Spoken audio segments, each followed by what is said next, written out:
In at 10, Mangle was made from Ennard. Okay, this isn't really a popular theory, or it wasn't a popular theory. In fact, most people hated this theory, but this theory suggests that Mangle was actually made after the events that occurred in the minigames of Sister Location, where Michael Afton barfs up last night's helping of Ennard's spaghetti. This theory seems to point out that Ennard now has plenty of loose and missing parts that could be used to make Mangle. I mean, this is the kind of thing that Scott would have done, but it was also revealed that Baby was kicked out and then she reassembled herself in FNAF 6, and then Ennard became Molten Freddy. So I don't think it has literally any footing at this point anymore, but it's an interesting theory nonetheless. Even if you hate the theory, you kind of believe that it would end up being a thing, even just a little bit. Okay, if I had seen this theory before the other reveals of FNAF 6, I would have probably believed it. In at 9, Real Pizzeria. Before the release of FNAF 4, Scott Cawthon's website was littered with references to the numbers 8 and 7 in the source code. This caused many fans, and even dear old Matt, had to think that these were references to the year 1987, where the famous frontal lobe bite occurred. However, other fans believed that these were somehow coordinates, so after plugging them into Google Maps, which I honestly don't understand how you do when you just have a whole bunch of 8s and 7s, like, I tried it, I couldn't figure it out, but whatever. After putting them into Google Maps, however they did it, they ended up finding a location that it actually gave, and it was an actual pizzeria. Obviously, once this got shared, fans of the franchise started harassing the place, and while it might have been one big coincidence, someone might have caught on beforehand. Kathy Blockus reviewed the pizzeria saying the robots kill. I saw a robot fox killing a kid before in there. Run for your lives out of there. This was actually left 3 weeks before any of the FNAF 4 things were announced, which is when all the 8s and 7s appeared on the website. So while this is incriminating, they also, after saying that, left the place 5 stars. So they obviously are just a fan of the franchise, but yeah. In at 8, Real Life Links. In December of 1993, after Chuck E. Cheese had closed in Aurora, Colorado, Margaret Kohlberg, the manager, was tallying up receipts in the back room. While she does this, Bobby Stevens scrubs down the kitchen, and Sylvia Crawwell, Ben Grant, and Colleen O'Connor all work on cleaning the main party area. However, there is someone hidden in the bathroom, 19-year-old Nathan Dunlap. Earlier that year, he had begun working at this location as a cook, before getting into an argument over his hours, which resulted in him losing his job. He was looking for revenge. He exited the bathroom and began firing, killing everyone in the building. First Sylvia, then Ben, then Colleen, then he went to the kitchen where the bullet entered Bobby's jaw, sending him flying to the ground. Then Nathan went to the back where Margaret opened the safe before being shot twice. Nathan then filled her bag with $1,500 cash, arcade tokens, and keychains.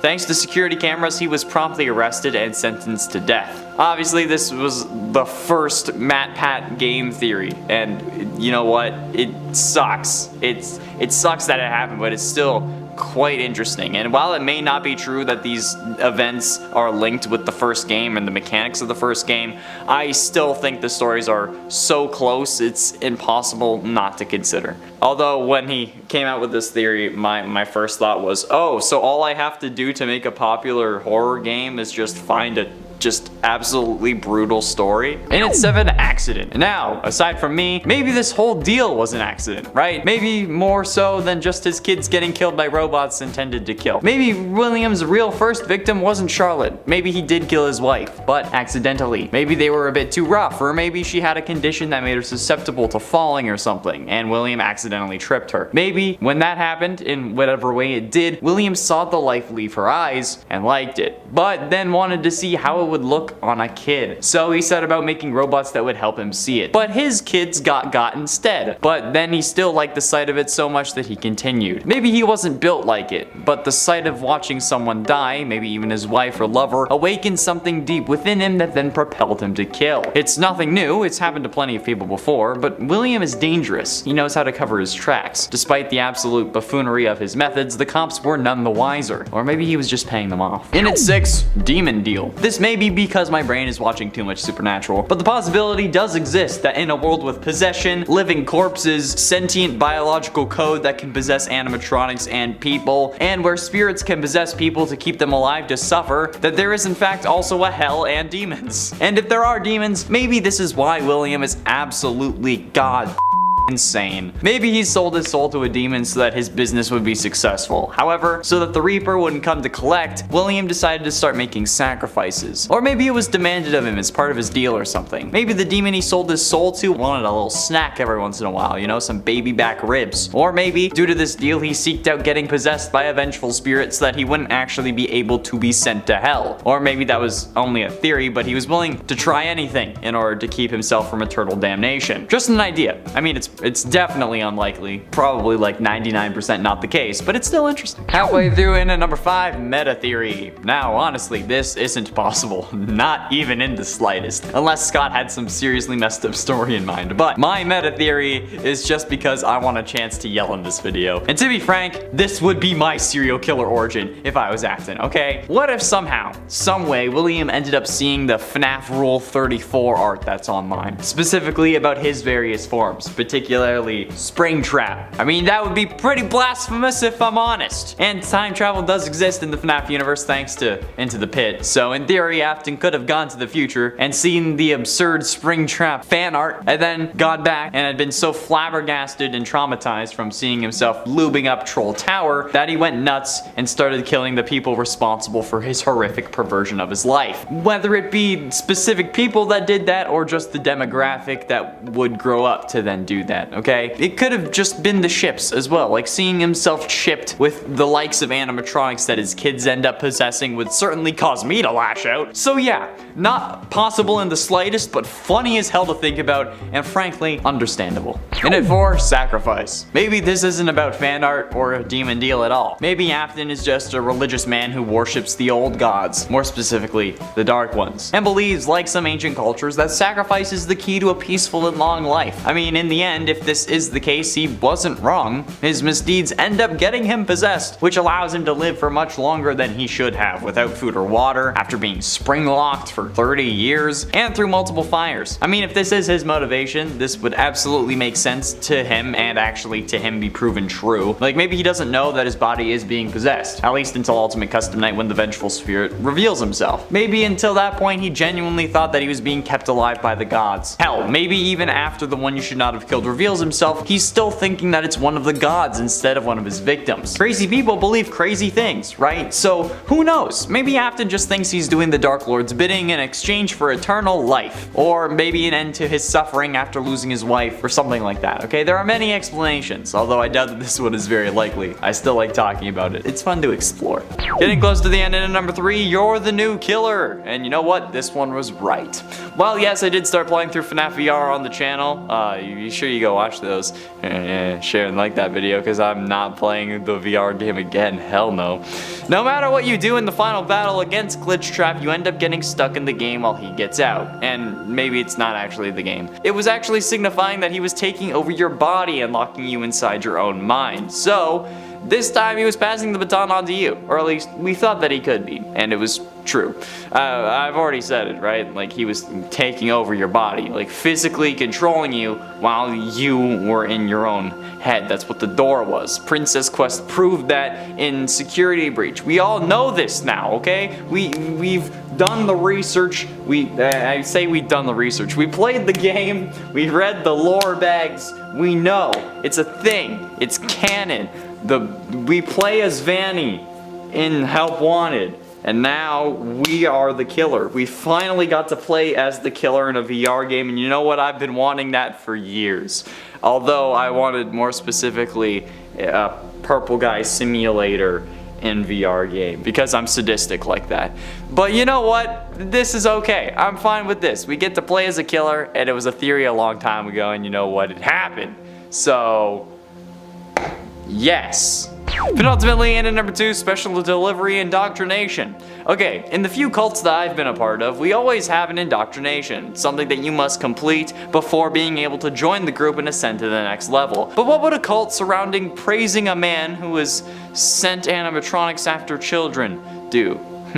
Obviously, it would make you need to survive them. And sure, there are the normal games, but like we don't compare those to real life, right? You need something that's more mobile and accessible. Everyone has a phone. And while it's easy to stay in one place, you can actually move around while using the AR on your phone, making it a more difficult challenge, but also a more telling test of your skill and problem-solving abilities. Plus, they gotta know that you can kill kids. So hey, maybe FNAF AR is not actually, we're not playing as families who are ordering these rogue animatronics. Maybe we're just joining the cult. Finally, in at number 1, ignore help wanted. This is very much wrong, but finally, still on about the cult of Afton. Maybe they were trying to get him out. Originally, we thought we were supposed to ignore help wanted because it was trying to reboot the series. We had no idea what was going on next, and you know what? At the time, it seemed plausible, but now, it's not. That's not what we're supposed to be doing. Help Wanted is fully canon, despite how confusing it may be. I don't know how you're like putting a sentient code version of a serial killer back inside of his original animatronic with his own head in it. Like, I don't get that. I don't know how that's possible. I don't want to know how that's possible, but you know what? This dude has been burnt so many times. I think that he just needs to accept it and move on. I've said this in literally every other video. Afton just needs to die. Please, save me this suffering. I can't do this again. Or give us like a what's the one with like, what's the game with Phoenix Wright? You know, like that lawyer game? Let's just do that, but it's like Afton's trial, so that I can be a better lawyer than Amber Heard's. Number 10, Michael Afton. So when you start playing Sister Location, one of the first things you are asked to do is enter your name, almost as a joke that this more free roam game is going to be like an RPG where you can name and possibly customize your character. This joke part comes from the fact that, guess what, you can't really actually do this at all, because when you go to enter your name on the keypad, whatever you wanted it to be becomes null and void, and instead you are given the name Eggs Benedict, because the hand unit is apparently malfunctioning. Throughout the game though, hints are dropped that lead fans to believe that Eggs Benedict is really none other than Michael Afton from a narrative standpoint. Michael Afton is the son of William Afton, and it's also theorized that he came to this place to do something very specific. Number 9, Eggs Benedict's true purpose. Or Michael Afton's true purpose if you prefer. Eggs Benedict, as we said, is widely believed at this point to be Michael Afton, the son of William Afton, who was sent in essence to the Sister Location, or Circus Baby's entertainment and rental, to free his sister. This comes from a variety of different things, but even though it's still, in theory, just a theory, at this point it's accepted amongst the FNAF community as pretty much a straight up fact. There are a lot of theories that are like this in the FNAF community that we just kind of go like, look, I know it's a theory, but it's not a theory anymore. It's established because we all decided that. And honestly, there is tons of evidence supporting both the identity and the motive of this character that we play in the Sister Location game. Michael is hoping to help his sister's spirit become free, as it has been trapped for years within Circus Baby. Although ultimately, in terms of the true ending, he kind of fails in doing so, instead getting scooped and then having Ennard sort of stuck within him, along with all the other minds of the animatronics who escaped the Sister Location, because they're all in Ennard, and then Ennard is in Michael.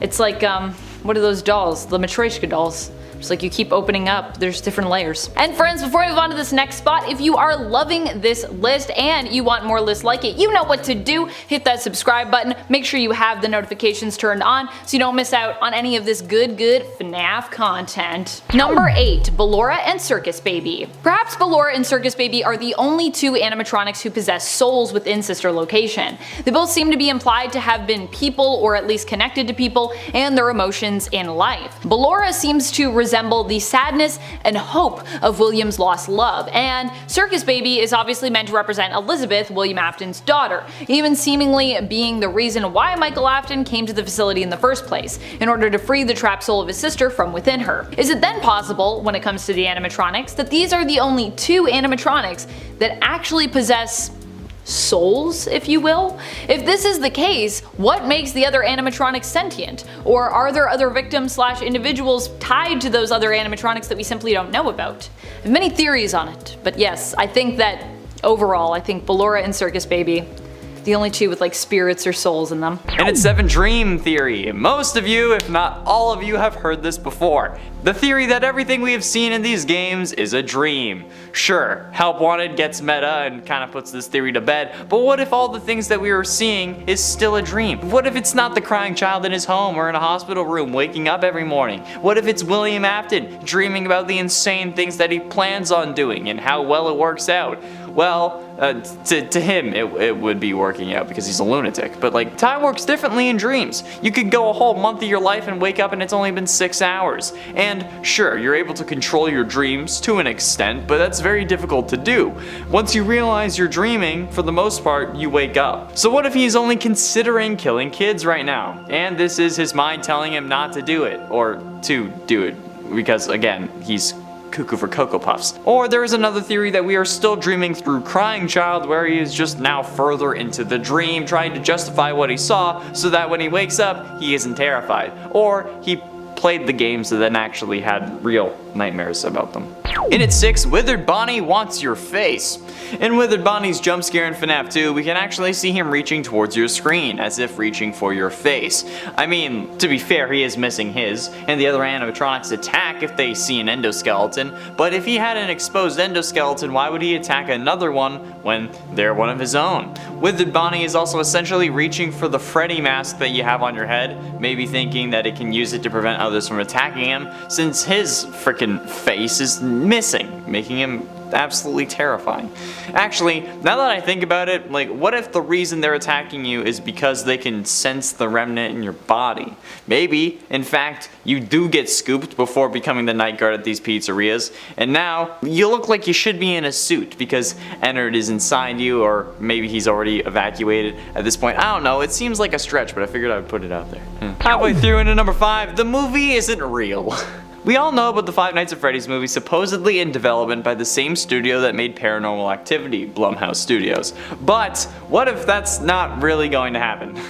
I could see something like this playing out, where instead of making a movie that they say the workers ended up dying on set, causing them to halt production. And while it may get some bad press, a series about dead kids possessing animatronics having real deaths associated with it would be incredible press, especially when the deaths are fake because they only wanted to use the movie as a boost to the games and the books. We've forgotten part of a word on a potential plot, and then that's it. After Scott talked about the scripts on Reddit, he left it. We've heard nothing since, at least to my knowledge. And maybe the studio got the rights to the movie since they know how to handle paranormal press, something like that. Or they have a guy that can do that or something. Maybe they're trying to pull like a Blair Witch kind of thing. I don't know. I just think that the movie would make an actual metric boatload, and since Scott loves rushing games out every other month, it's a surprise that this movie hasn't come out yet, and that's suspicious, if you ask me.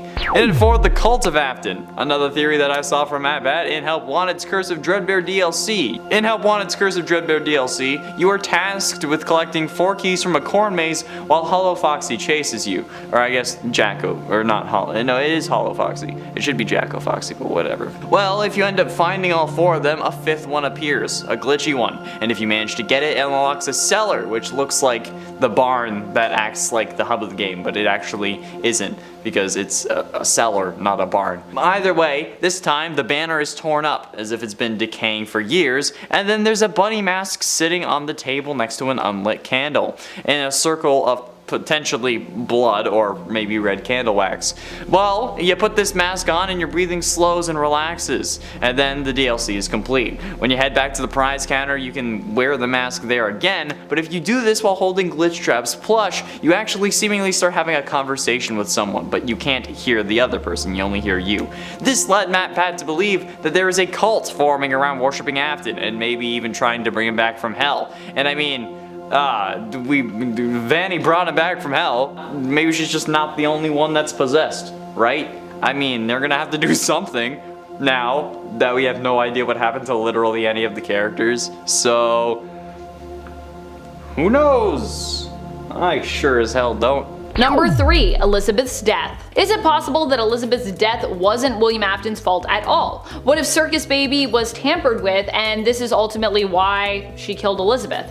It's believed that before Elizabeth died, in the same year no less, Charlie was also killed. Charlie is the daughter of Henry Emily, aka Cassette Man, who was also at one point William Afton's partner. Although it seems unlikely at this point, it's possible that Henry was actually the one to blame for Elizabeth's death, and could have sabotaged Circus Baby as a means of getting revenge on William for the death of Henry's own daughter, Charlie, which many believe Afton was actually behind. Number 2. Ballora is Mrs. Afton. Another theory that ran rampant and still is pondered and reflected on even today is the role of Ballora. People believed, based on the lyrics of the song that she sings, that Ballora may actually be the wife of William Afton, or at least was made to represent his wife after she left him or possibly died.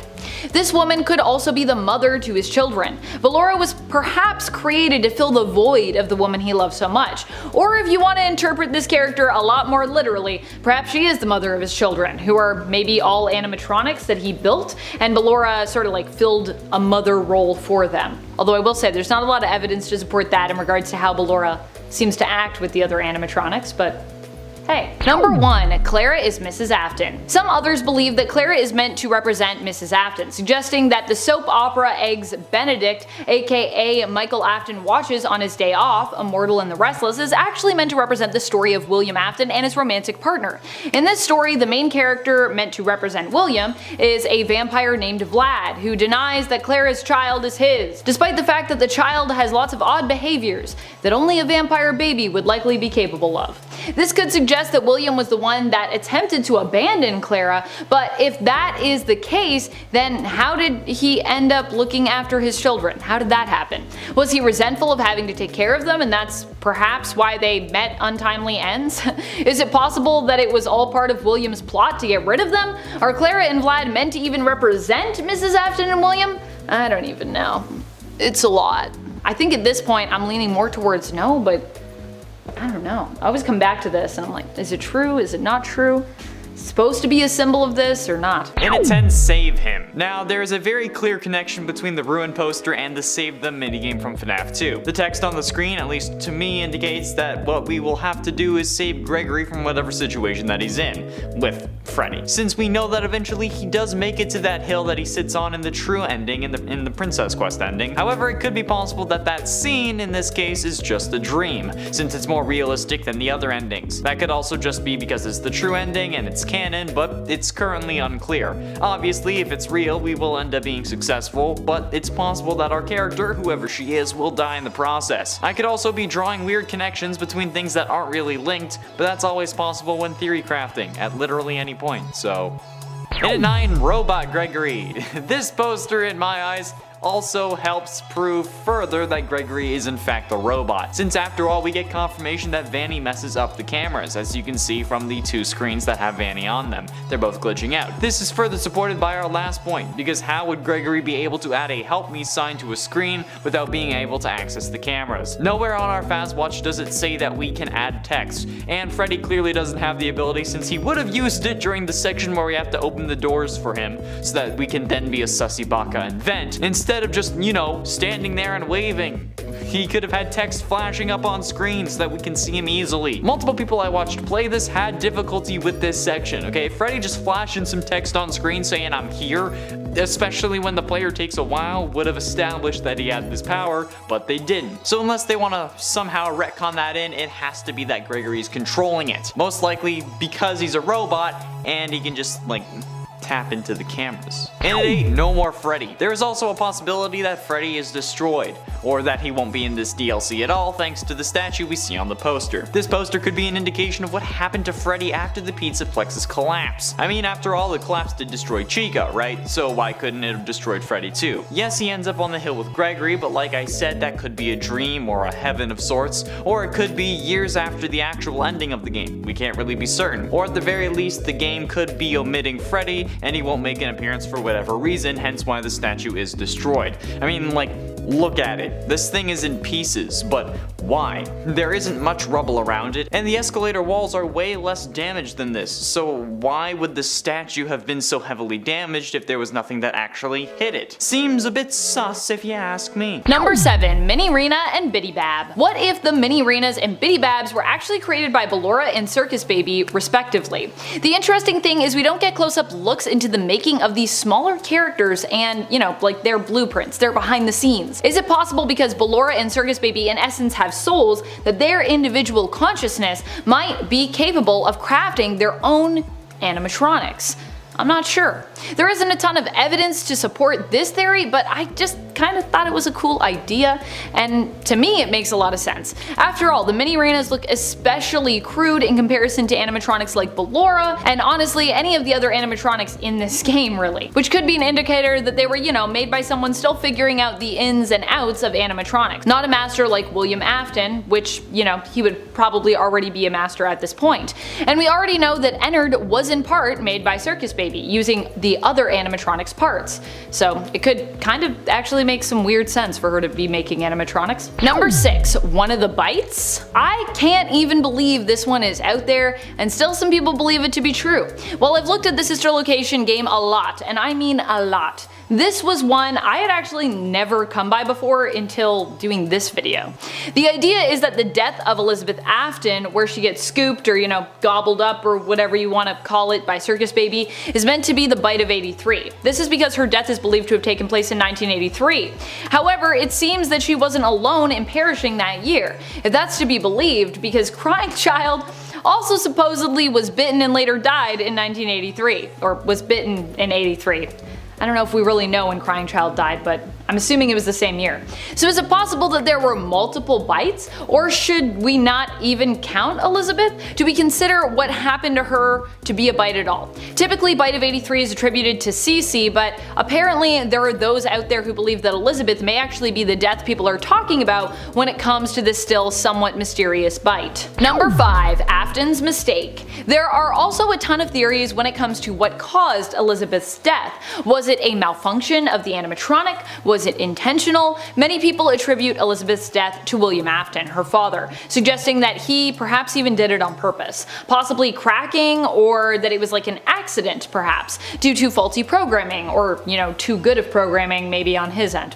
There are a lot of smaller theories at play when it comes to the belief that Afton was the one ultimately responsible. Possibly he had designed Circus Baby to trap other children, but then why say that he designed Circus Baby for Elizabeth? Did he mean to kill her? Or was it just that the programming in Circus Baby was too strong and, you know, still needed some tweaking, some reining in, so the death was perhaps accidental? Number 4. Afton's intentions. Let's imagine for a moment that William Afton loved his kids and that he didn't want anything bad to happen to Elizabeth. It's believed that Crying Child's death happens after Elizabeth's in regards to the whole timeline of this narrative. But what if we have that wrong and it somehow happened before? It could be possible that Afton simply wanted to lure another child using Circus Baby so that he might take one to act as, I don't know, a sibling for Elizabeth, who was maybe lonely if her sibling had just died. Or it's possible that Cece's death did happen after, as we believe, but perhaps this was how Afton got his own children to begin with, and he was actually looking to like grow his family to just give Elizabeth like a sister or a sibling of some kind. After all, we're still not even sure as to why the killings happen in FNAF. That is a big question mark. What is happening with that? The killings could have even started as accidents, and we don't really know who the mother of these children is, if they have one. So it could be possible that Afton took them at young ages and kind of like brainwashed them into thinking he was their only parent, even though he wasn't their parent at all. Getting close to the end, and in number 3, Prisoner. Now time to get to some theories about our blondie in the middle. Who is she? I made it a point last time to mention that she looked an awful lot like the middle silhouette of the 9 children who ended up going missing due to Vanny, and I still stand by that point. So the most realistic answer I have is that the missing children weren't actually dead, but they were rather trapped inside the building somewhere. Much like how Vanny in the very first trailer for the game said, "Gregory, your friends are here with me." Gregory, your friends are worried about you. They're here with me. Please come out.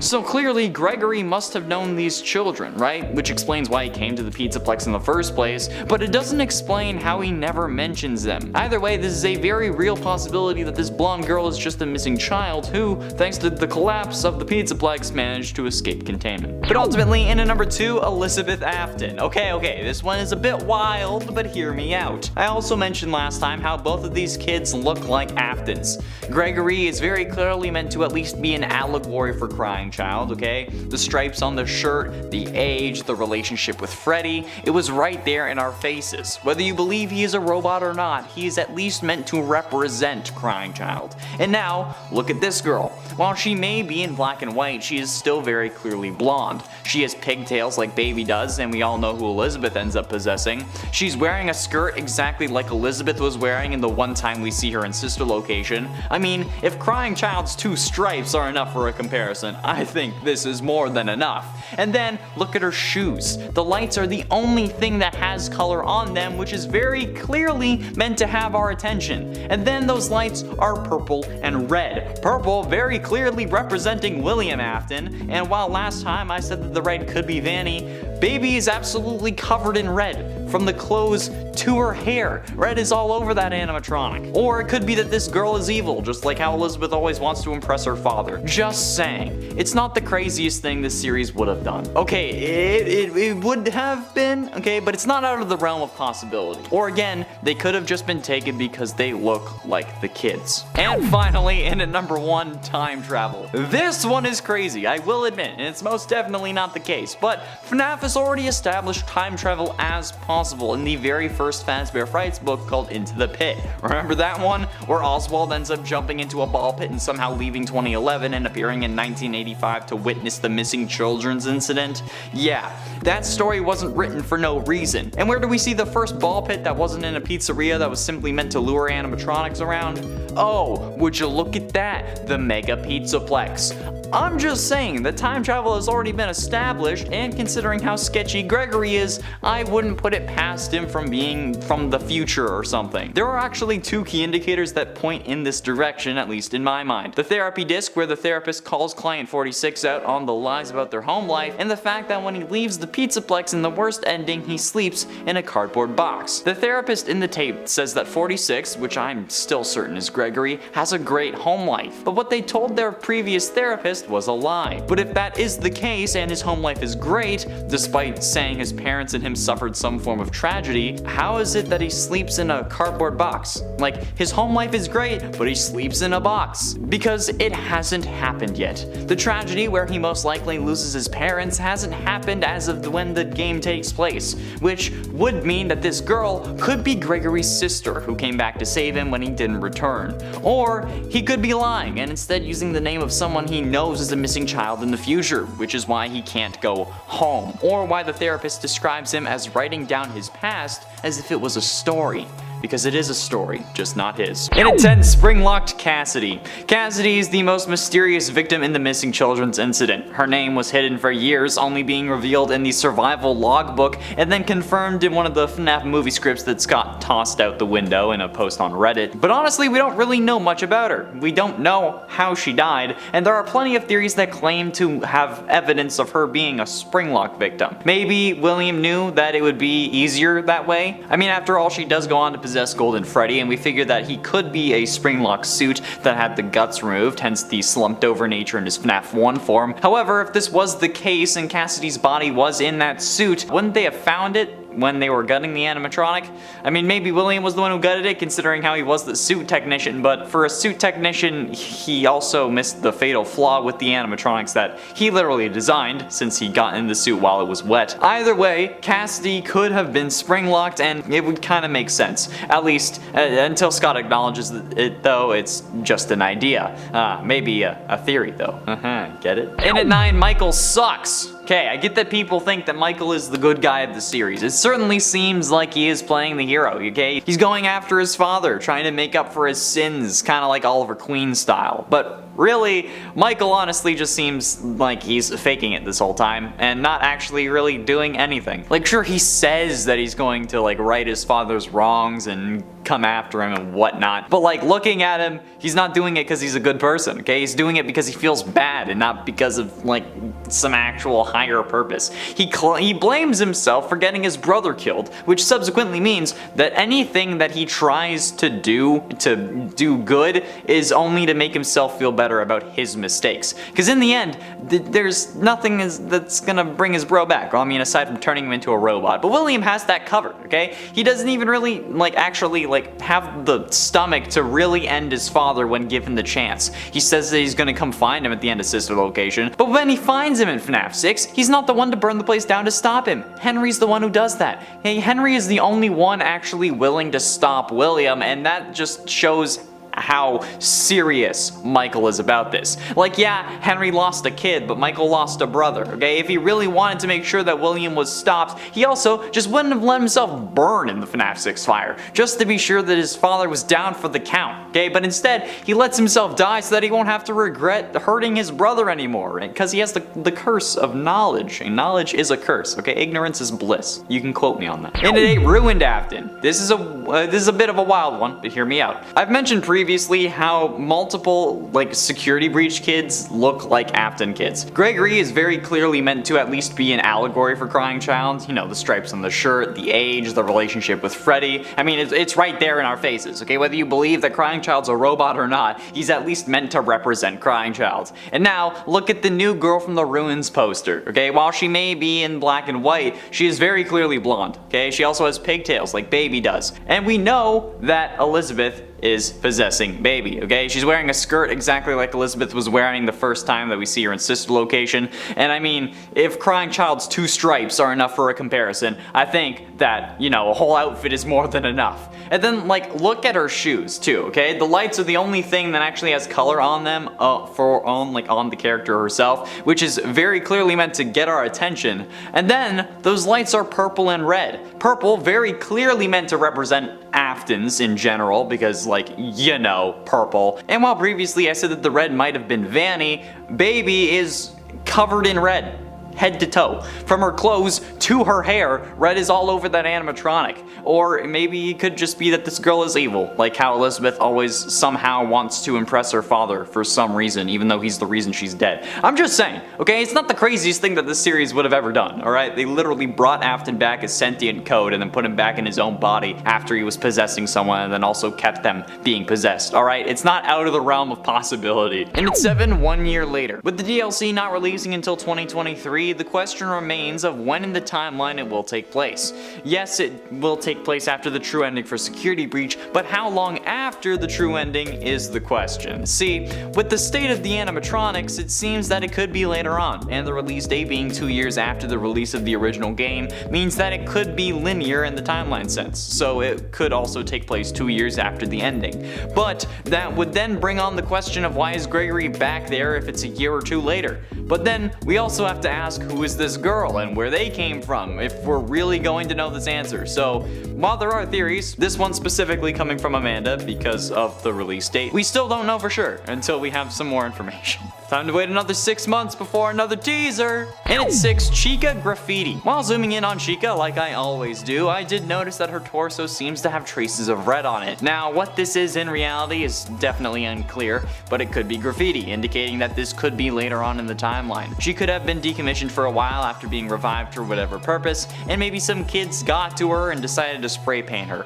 Or, more likely, it's actually pizza sauce. See, brightening the image while basic FNAF at this point is also still helpful, and I used it in the last Ruins video. However, while the red is evident on the normal poster, by brightening you can actually see that there is yellow dripping from Chica's face. And unless Chica started listening to Bear Grylls in order to survive the collapse of the Pizzaplex, I'm pretty sure that it's melted cheese dripping from her mouth, which would also explain the red in tandem. I mean, it could be her beak, but we were trying to explain the red, so cheese makes sense. Like I said, it would mean that the red stuff would then be pizza sauce and potentially pepperoni or some other form of meat that the Pizzaplex kitchen would add on pizza. But it could also be blood. Not sure from who, but maybe Chica saved Vanny's life or something. Also, I was at Niagara Comic-Con 2 days ago, and there was a girl dressed as Chica, didn't know who I was.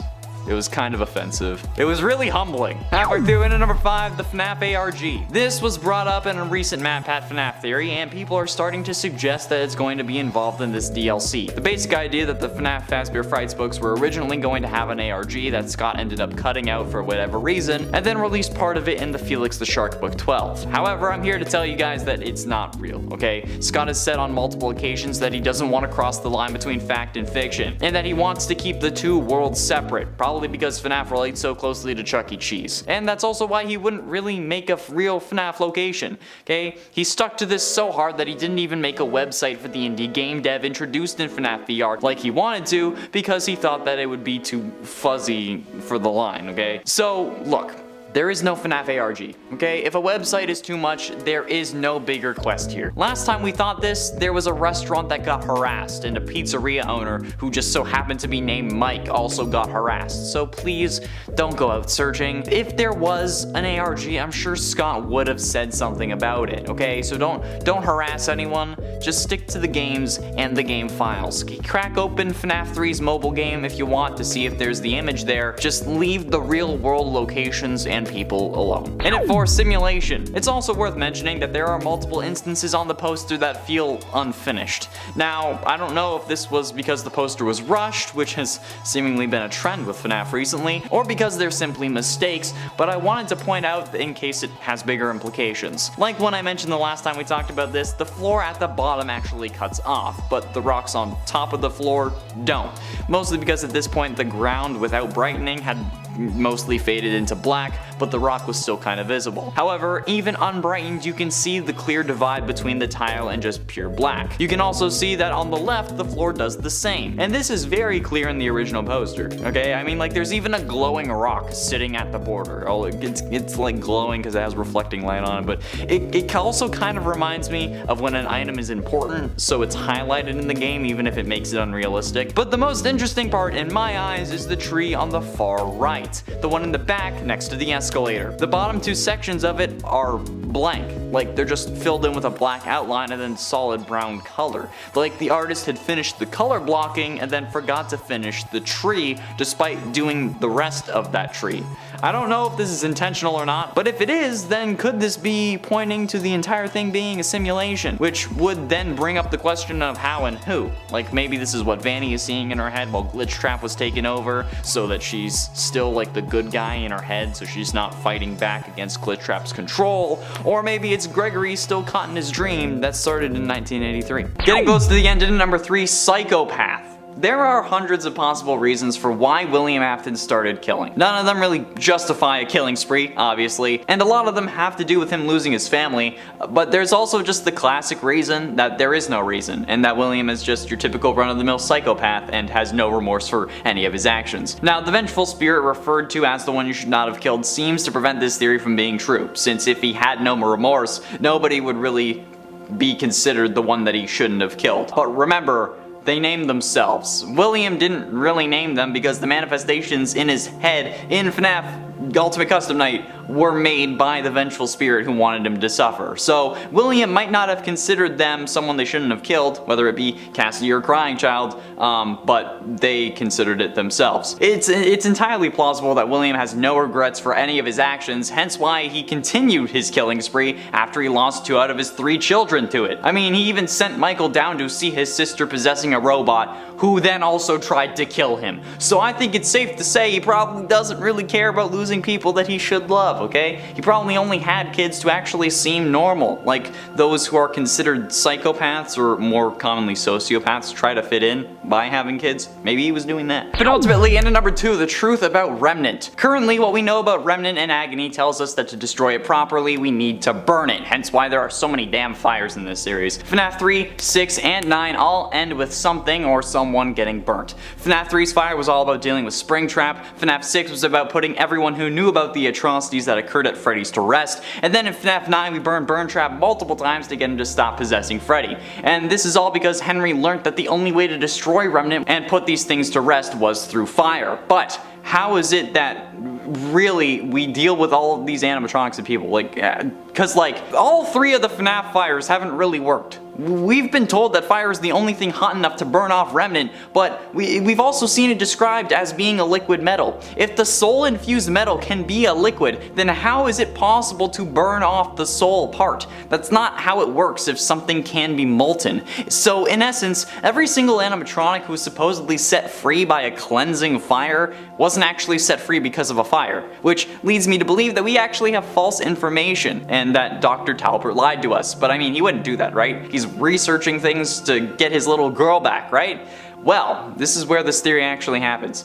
I don't think Dr. Talbert is a real person. Or rather, I guess he is a real person, but that's not actually his name. Think about it. Who else do we know that has an endless flow of remnant from an undisclosed source and a close personal friend working against him? William Afton. Yeah, that's right. Who made up the whole remnant thing needs to be burned so that he can't be killed, really, because, come on. That's why. And finally, in a number 1, false conviction. On this channel's previous full FNAF timeline video, I think the most recent one, since we haven't really talked about anything after Security Breach, YouTube user Shauna S commented saying, quote, "Quick little theory. You know how in the first game it says the killer was convicted for the murders of the missing children? If that's the case, I think that Henry was falsely convicted. But since they couldn't find the bodies, he got 25 to 30 years and then got let out of prison when Fazbear Frights happened. It explains to me why he wasn't involved in the first few games. I will say I've heard a lot of different information concerning the missing children's incident, so my theory could be wrong. Just wanted to put it out there." And then they gave me permission to use it in videos. So honestly, Henry being falsely imprisoned for the missing children's incident does explain a lot. Considering how there were no bodies though, there wouldn't be much forensic evidence, so the case would rely on circumstantial evidence to get a conviction. But when it's the death of multiple kids, they definitely want to explore every avenue. So the case could have dragged on for a while, until 1993 when the Fazbear Frights location closed, with William inside. 30 years is a lot of time for new evidence to come to light, and maybe Henry got let out earlier than that, but didn't act until William was free, since, he was trapped in a building. While the whole, he was convicted thing could be explained away by Scott not thinking there would be another game, let alone 8 more, maybe he just wanted to see the story of the killer ended. This could be a great explanation for things and explain why nothing happens until FNAF 3, so good job. And at 10, losing kids. This seems to be the most popular theory about why William Afton started his whole killing spree thing, because seemingly he didn't kill anyone until after Elizabeth and Crying Child died at the hands of the various animatronics. But there are those who also treat this as a proven fact. But honestly, this is proven to not be the case, okay? It is impossible for William to be a psychotic killer because his kids died. As we learned from FNAF AR's Faz Facts, William made the Funtime animatronics around the same time as the Springlock animatronics. So, from day one, he made the robots that were intended to kill. Plus, if you want to ignore FNAF AR's Faz Facts entirely, the fact that Elizabeth and Crying Child got killed by animatronics that were designed to kill, hence why they were killed by them, even disproves that idea before FNAF AR. So, while it would make sense, it's not truly the case. And some of these other explanations may end up making more sense. Although, to be frank, I don't think that anyone actually knows the real origin, not even Scott Cawthon. And at 7, imposter. Some thoroughly believe that this Burn Trap animatronic, this new version of the Spring Bonnie animatronic, to not be William Afton, and instead somehow be Henry Emily, William's business partner and the father of his first victim. Why do they think this? Personally, I have no idea. However, I can kind of see why, but it would simply be due to inconsistencies. Since seemingly the endoskeleton for this version of Springtrap also has the same endo as the Glamrock animatronics, or the ones that we see in what is honestly the scariest part of this game. Since if this was Afton after all, the endo would have had to be the first version of an endoskeleton since it's the Springtrap suit. My explanation for this is simply because they had the model for his endoskeleton in the files and then were rushed to release something because they delayed the game multiple times already and the game wasn't even complete when it was released. So they used that one and then added the Springtrap bits onto him. But since he's so destroyed, it's difficult to really determine whether it is the same design as Scraptrap. And since Henry was also in the FNAF 6 location, it could have been him, but honestly I doubt it, okay? The only thing that is sus about the latest FNAF game is how well everything works out for Gregory and Gregory himself, alright? Gregory is sus. Sussy baka. And at 6, sister wife suits. I love that I named this number this. One theory that I've seen plenty of times and that I'm sure was mostly the start of FNAF 4 was that Golden Freddy and Fredbear are actually the same animatronic, suggesting that the reason Golden Freddy is all limp in the original FNAF and FNAF 2 are because of his endoskeleton being removed after Crying Child's bite in 1983, and that's why the suit has to teleport around and cause hallucinations because it can't actually move. This would also probably mean that Crying Child was the one in the Golden Freddy suit instead of Cassidy. However, this also might not be true based on Golden Freddy and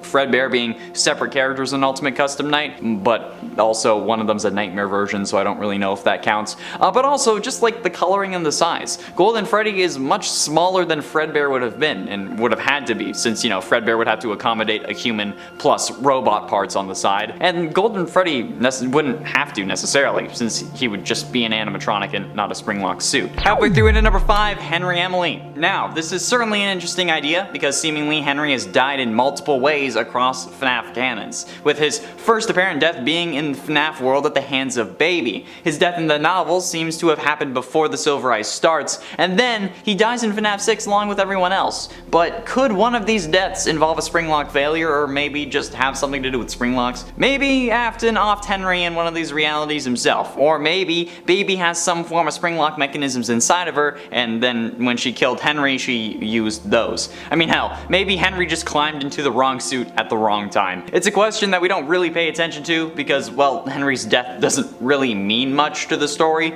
unfortunately, but it's still true. Henry dying doesn't really do much overall in the FNAF lore. We didn't even really know that he was alive until FNAF 6, for God's sakes, so yeah. Maybe for irony's sake, Scott had him bite the dust in a quicker way rather than just being burnt alive. Or maybe it's just that Baby killed him, because I mean, Baby was in the FNAF 6 location too, so maybe it was Baby. In at 4, Finally Dead. The true ending for FNAF Security Breach is seemingly one of the most interesting parts of the game because it contains a load of little things to watch out for. After making your way into Burntrap's area, Freddy will be taken over by Afton's newest form, and it's up to Gregory to defeat him by using 3 monitors and buttons to burn him, which again is a whole other can of worms that I've talked about in a recent video. Players will need to avoid the animatronic enemies that Burntrap sends after us somehow. Don't know how they got down here and don't know how Monty ended up getting into the vent when he doesn't have any legs. But they come for Gregory and you can use the doors to lock him out, and then you gotta scare Roxy away and whatnot. But when Burntrap is burned more, the Blob, which was the tentacle monster thing, again, a whole other can of worms, ironically, will attack him, making sure that he doesn't get free, hopefully. Freddy and Gregory will then be shown escaping and then sitting on a hill together after not recharging for an hour, which means that he should be dead. However, if the Blob actually does kill William is a totally different question. There are death animations in the game file supposedly, however they aren't used in the ending, so we can't really consider them canon. Plus, the whole I always come back thing should have ended with this game, from what we understood about the series, but he came back again, so even logical conclusions aren't going to help us. So yeah, for the love of God, please let William finally be dead. Please. For my sake. But ultimately, in at number 2, Time Loop. Could Afton be stuck in a Groundhog Day-like scenario? Instead of a day, it's however many years. I mean, this one is absolutely wild and 100% guaranteed not to be the case. But ever since time travel was introduced into the series, it's a whole other thing now. Literally, the first Fazbear Frights book had to do us like that. Anyway, what if William actually started living his life on repeat? The same thing over and over. That would drive anyone crazy. I mean, like, just look at what happened to Bill Murray. But if we ended up thinking about it, if William didn't think that there were consequences and then he went berserk, maybe he started offing people because he could, but then the cycle broke. It's absolutely ridiculous, and again, 100% not the case, but it's pretty interesting to consider. I mean, the time-traveling ball pit had the golden Bonnie and was introduced for a reason, right? Maybe it's to show that Afton is all about time travel or something along those lines. Again, no way this is real, so don't yell at me in the comments. It's a stupid idea, but it's fun to think about nonetheless.